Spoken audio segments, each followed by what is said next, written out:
Jay is, I would say, the Yoda of sales calls, man. Just talking to Jay, he was so good at just taking what it is, seeing the opportunity and the value and the real reason we are making it. Talk to Jay because he got it. He can definitely help you out. Talk to Jay. You're going to get a lot. You're going to gain a lot. I would absolutely recommend him for any position that you have. Jay's definitely the guy. Give him the chance, give him the opportunity. You won't regret it. He's good at what he does, so I highly recommend him, and I would book him before he is fully booked out.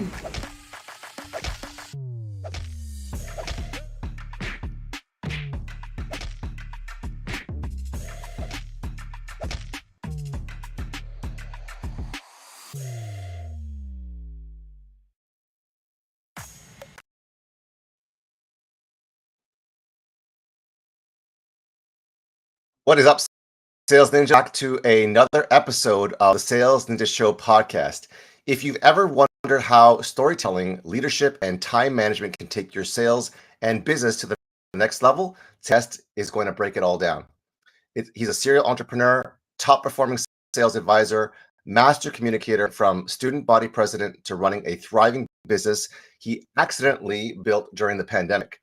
With over 1,200 presentations delivered, 250 books read, and over 1,000 podcasts consumed, he's mastered the art of simplifying complex ideas, connecting with audiences, and leading through influence. He's ranked in the top 20 for new clients and led his company in disability policy sales, all while balancing business, leadership, and faith. If you're looking to communicate better, sell smarter, and manage your time like a pro, this episode is for you. Everyone, let's give a warm welcome Ryan Pramberg.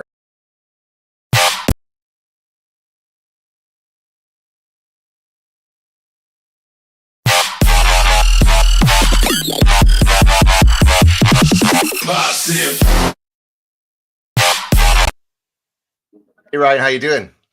Hey dude, I'm doing good. That's a great intro. Love that. Awesome.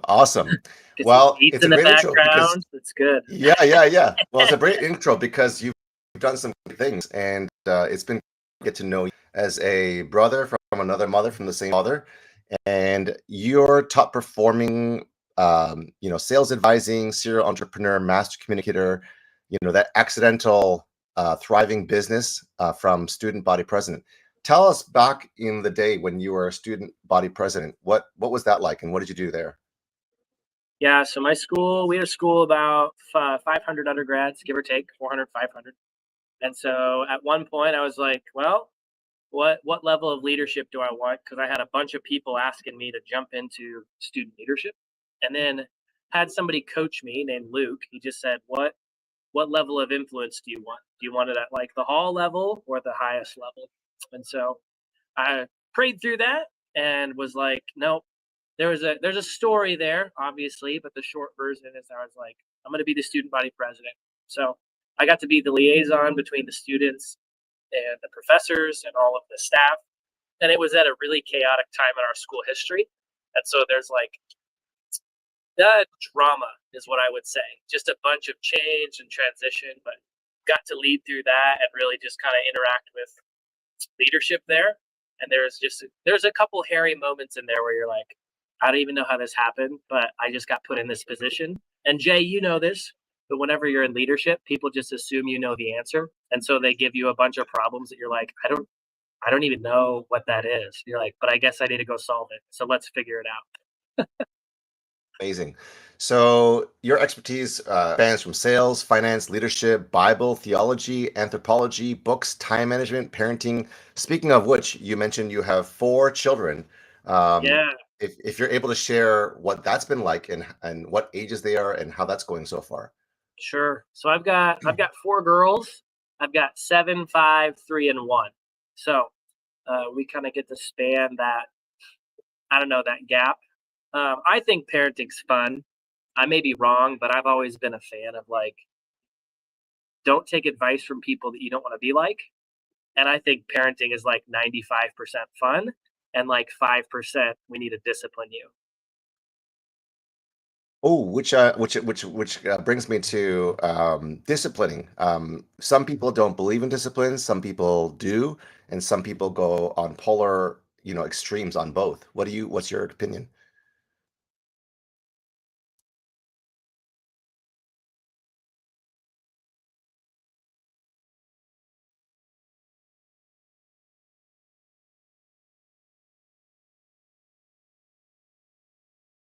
Not sure if Ryan said he's in a storm, a thunder snowstorm, so he may have lost internet. If this interview gets um, canceled by any means, it's because of the storm that Ryan is in right now. Oh, there we go. Are you there? I'm here, Jay. No. I had to connect to my hotspot because Oh, apparently the internet here is lousy. yeah, I don't even know if you can get outside, but we've got oh snow. my gosh. Wow. We got 3 inches of snow this morning. Yesterday was 65, 70, and sunny. Wow. That's This morning, intense. yeah, I decided to laugh on the Midwest. So I'm not in my office because the office is on, but I'm not. Oh my at home. gosh. Well, it's amazing that you showed up and you made it, and that's part of being that entrepreneur. And the question I was just asking you with your 4 girls, I don't even know how you plan for that. I was like an even number, 7, 5, 3, and 1. Yeah, that would be my wife finishes breastfeeding and is ready for the next kid. So just the way it worked out. But yeah, got them spaced out, and then we can be done. My goodness. So how has that been with raising 4, princesses, 4 girls? How has that been? I just think of it as a blessing because it's a lot of fun. And we're pretty intentional with like the things that we do and what we try to encourage. And so even like every night we have kind of our bedtime routine, but we always try to get and we just call it 2 things. And so they have to be specific things that we notice throughout the day. Because when you're actually looking for things, you could call out. So like we try to call out leadership. We try to call out forgiveness. We try to call out all these character traits and not just like fun with you. Because that does happen sometimes. It's like, hey, I just really had fun jumping on the trampoline with you. But like, how can I look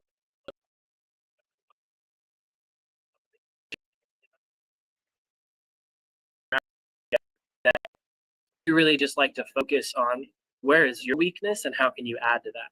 Because I just believe the world is encouraged.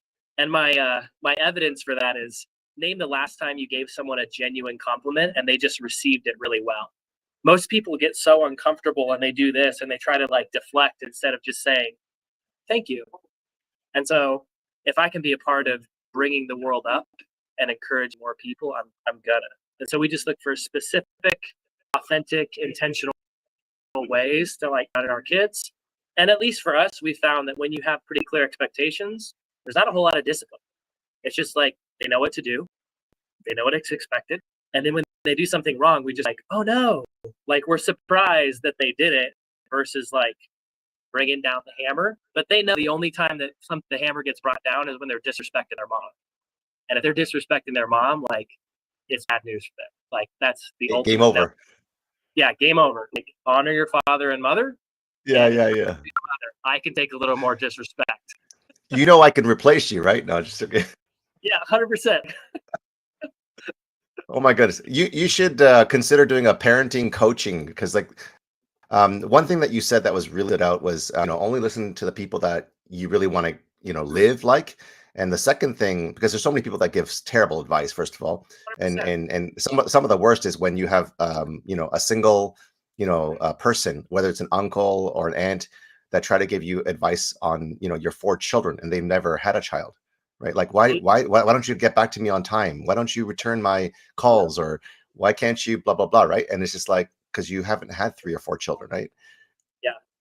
Yeah, and there's just even some of that where I've always been a kind of a fan of like, I just don't listen to what you mentioned as bad advice. It's well intended. It's like no one's trying to give bad advice. They just do.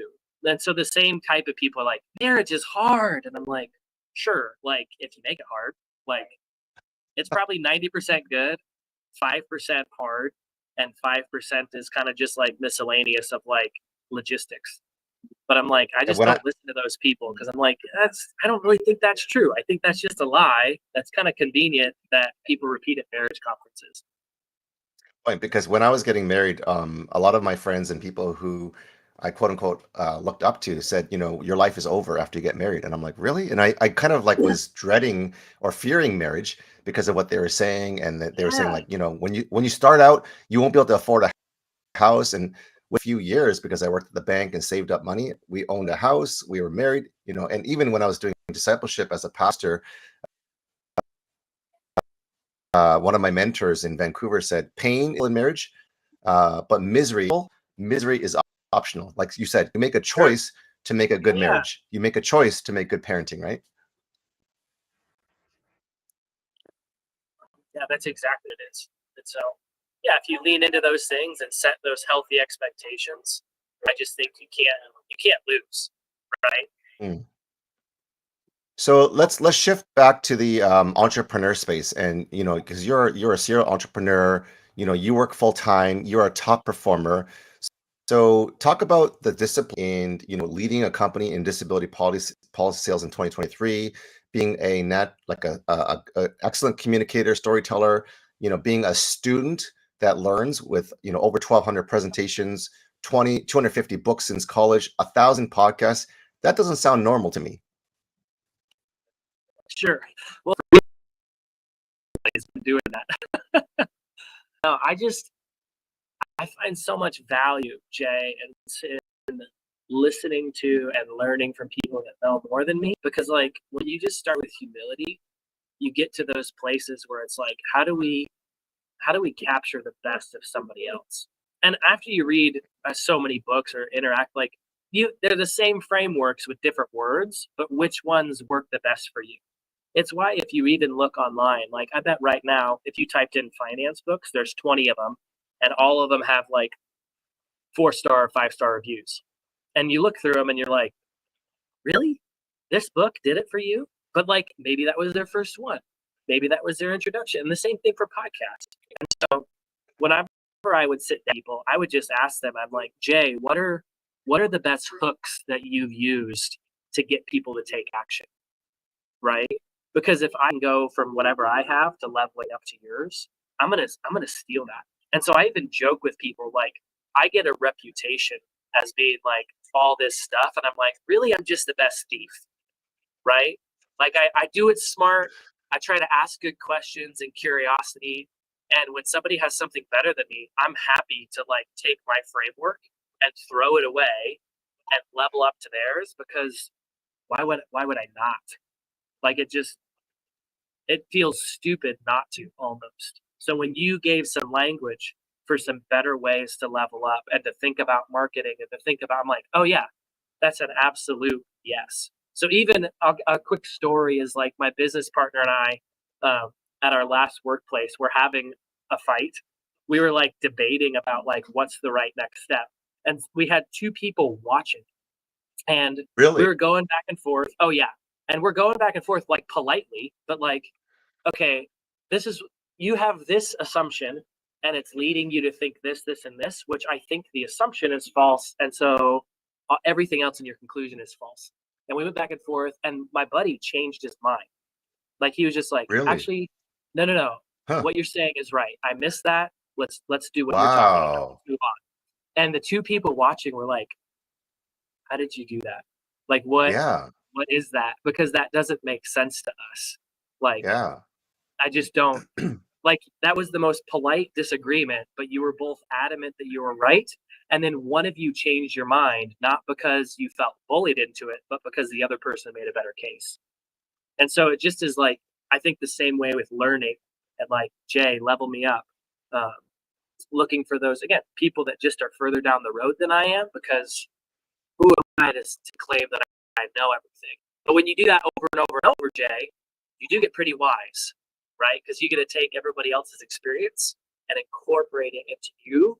And that just adds flavor and color and depth to who you are as an individual, kind of from like an anthropological standpoint.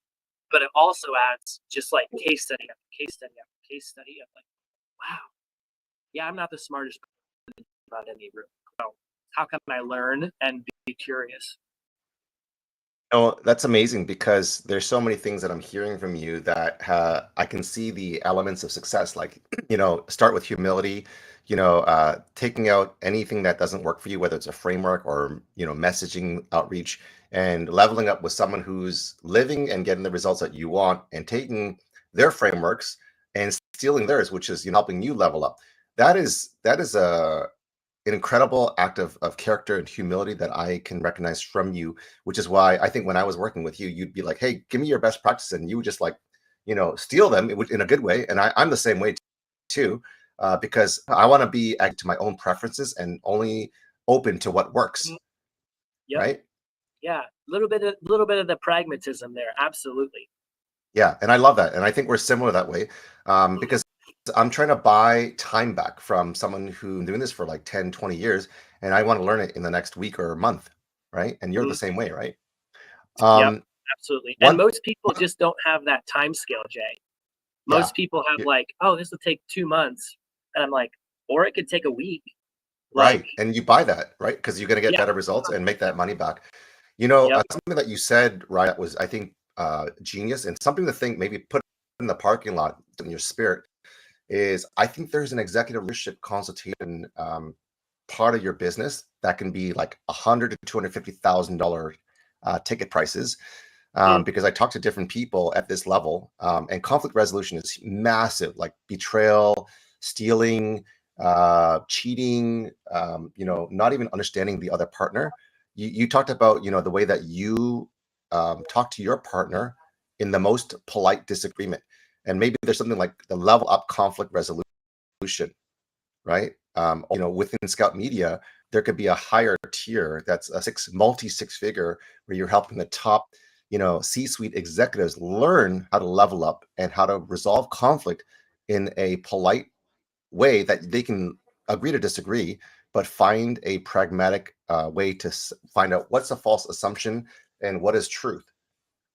There's something really powerful there that I want you to consider, because I know that there is a huge market for that literally makes and breaks, multi-million, if not billion-dollar companies. Think about that. I like that. Think about that. It's a good find. See, this is why I'm getting interviewed by you, so you can tell me how the business is start. Let's see if we can get 3 by the end. 3's a good number. Amen, brother. Amen. I like that number. So tell us more about, like, because you have acquired so many skills and experiences. What are some best practices in sales and presentations and communication? Because you've done over 1,200 of these. We want to learn from you.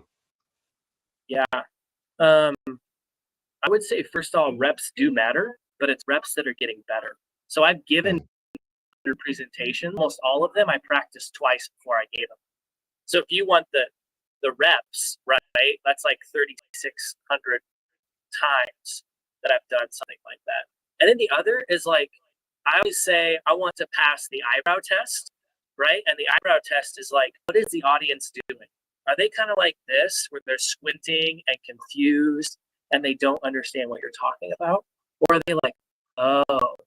But if you can give somebody insight, Jay, they instant give you credibility and trust, right?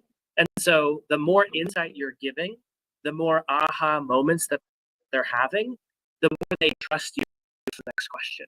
And so I always am like, how can I use like 4 things? I wanted to use simplicity, clarity, brevity, and humanity.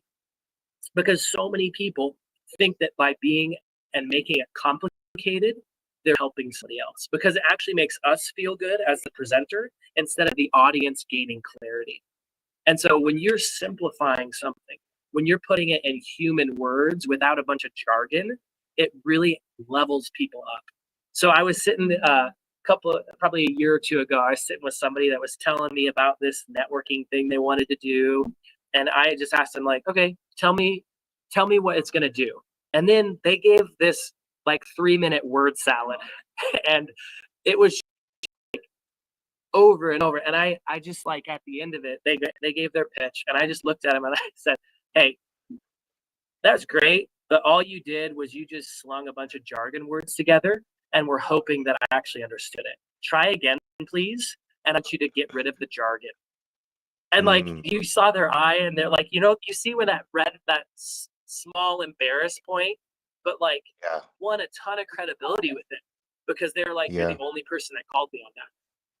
Everybody Wow. else is just confused. And I'm like, or you could just say what it actually means. It's like, I don't know, like jargon is the language of corporate America. And I'm like, let's get rid of that. And so even for me, like I spent a couple years saying, how can I level up not just my speaking, but my writing? And so I wrote, dozens of blog posts.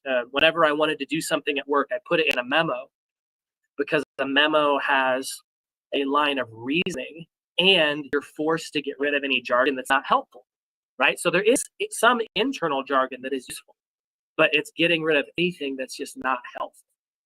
So again, it's just trying to level things up. How do I get those four things really well? Reading the audience. Are they with me? But how can I tell this in a story? Or my friends and I, we like to use the language, how can we make this hyper real? It's so obvious that when somebody hears it, they're like, Doug, why did I not notice that before?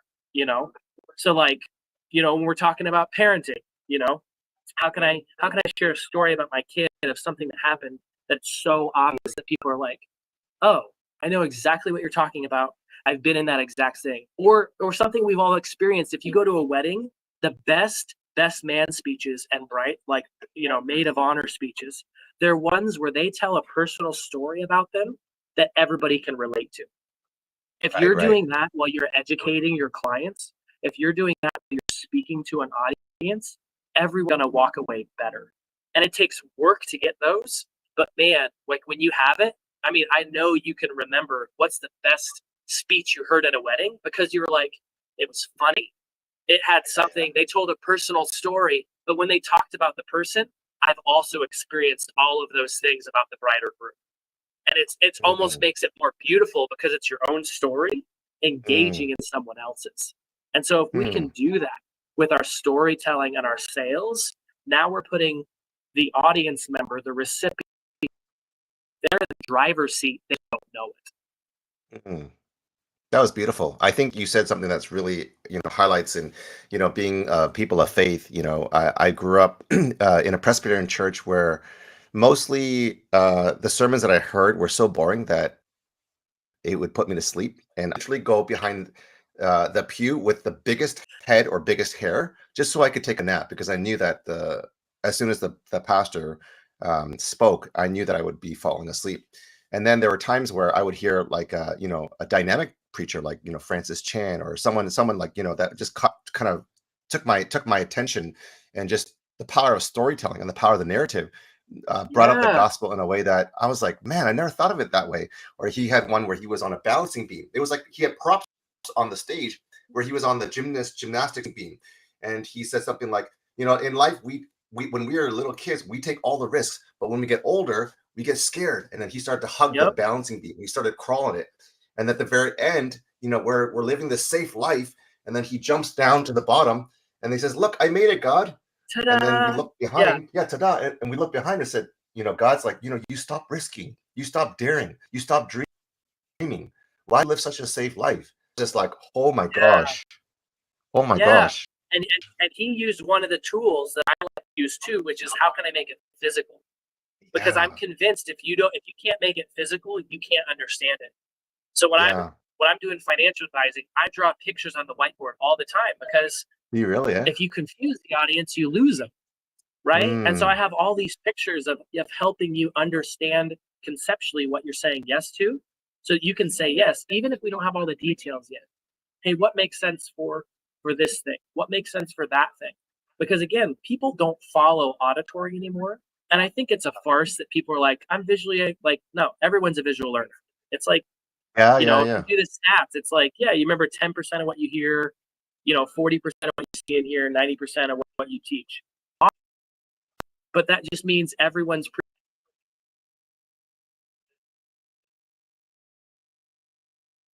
he's making those things we just lost Ryan. This is a real live show, guys. He is in the middle of a storm. Oh, there we go. There we go. There we go. No. But I was saying, like, Jesus. Yeah.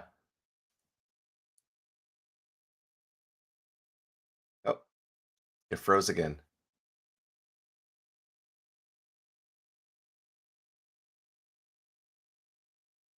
Ryan, you there?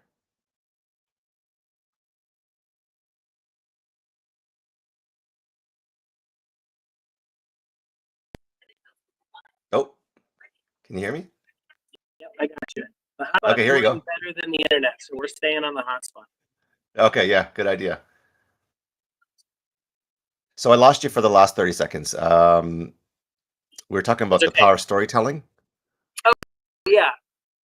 Pretty simple. That's just Jesus told stories all the time. He didn't always say what they meant, but he said, this is a story, and this is a physical thing that's leading to a spirit. So I want to use a physical analogy to understand a spiritual reality or a financial reality. And the more that I can do that, the more people are like, they can kind of write their own story. They can understand things in their own words. And if you've got, 5 bullets in the chamber with stories that you can fire out, it's so much easier for people to like, oh, that makes sense. I understand this risk differently. I understand this opportunity differently. I can see why this makes sense. And they can still reject it. They can still say no, but it gives them color, right? In a world of black and white, I want to tell stories that are in color.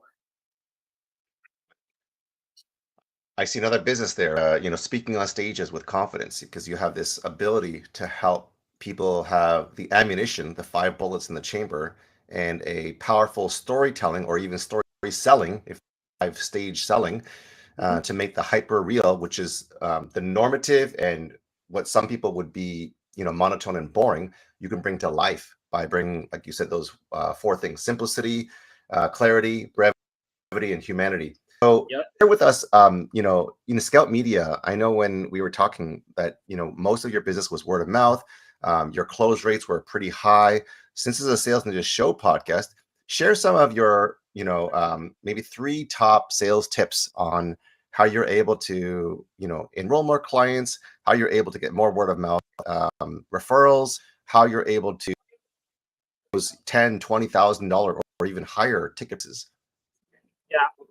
I would say number 1, like referrals, nobody asks for them because they're weird about it. They are. So every single agenda that I have, it's got whatever my agenda is, and the last 3 things are the same, which is, do you know anybody that can use this? Can we schedule the next appointment? And then it's, what did you learn from us? Because if I ask them what they learned, I'm getting instant feedback to them about what their highest priorities are. And that means I can use that in the next sale. Or I can even just use it of like, hey, I can use that as a story, right? And so we just ask like, hey, who do you know? What makes sense? Can you give us an introduction, right?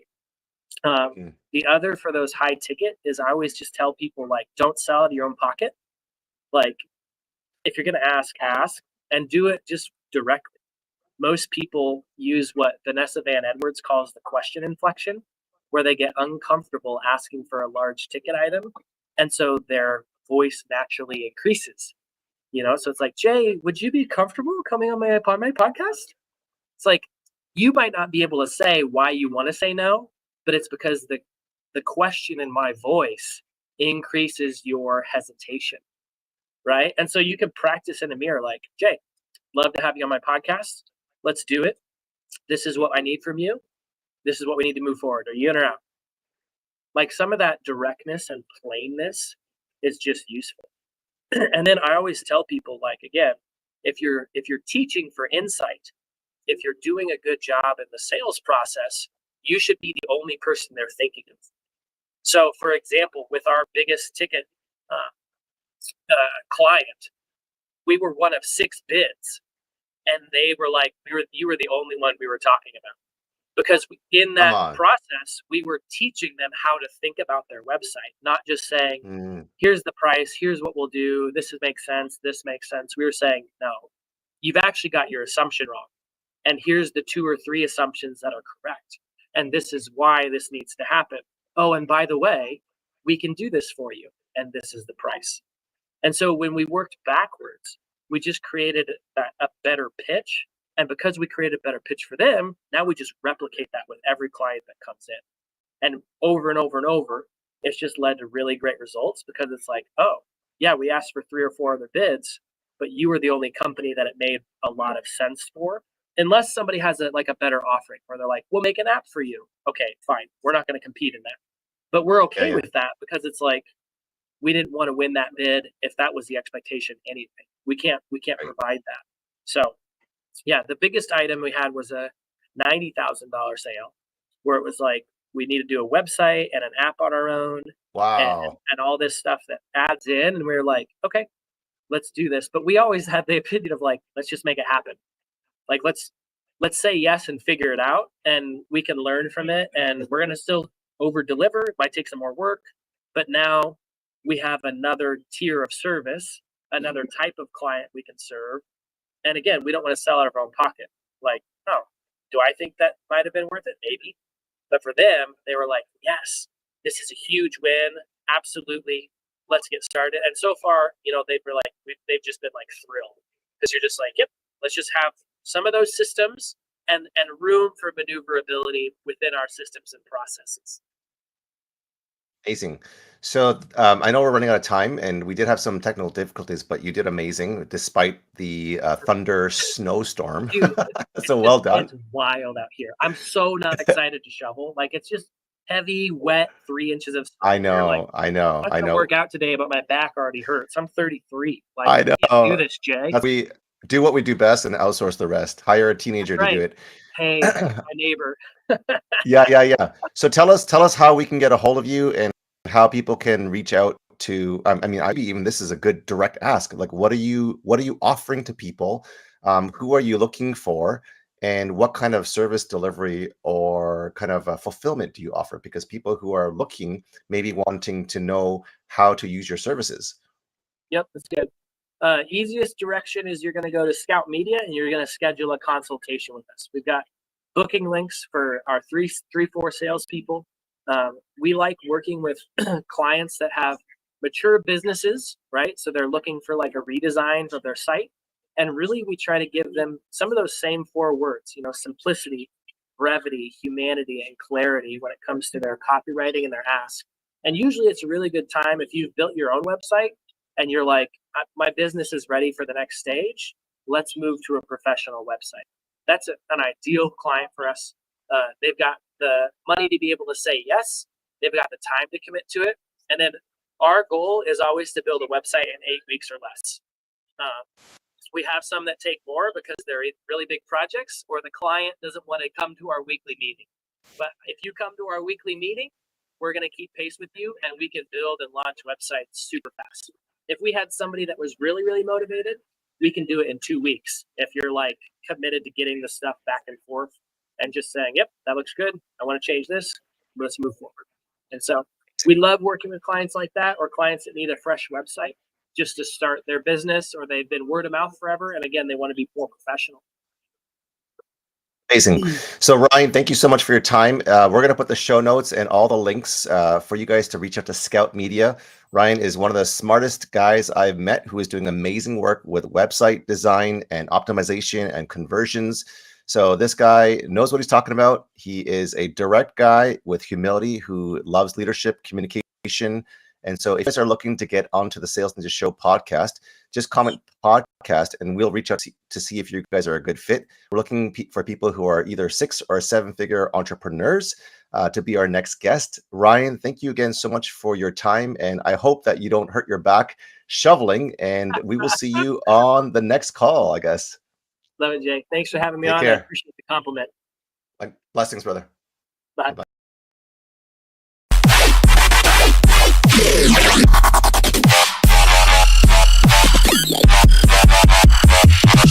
Massive.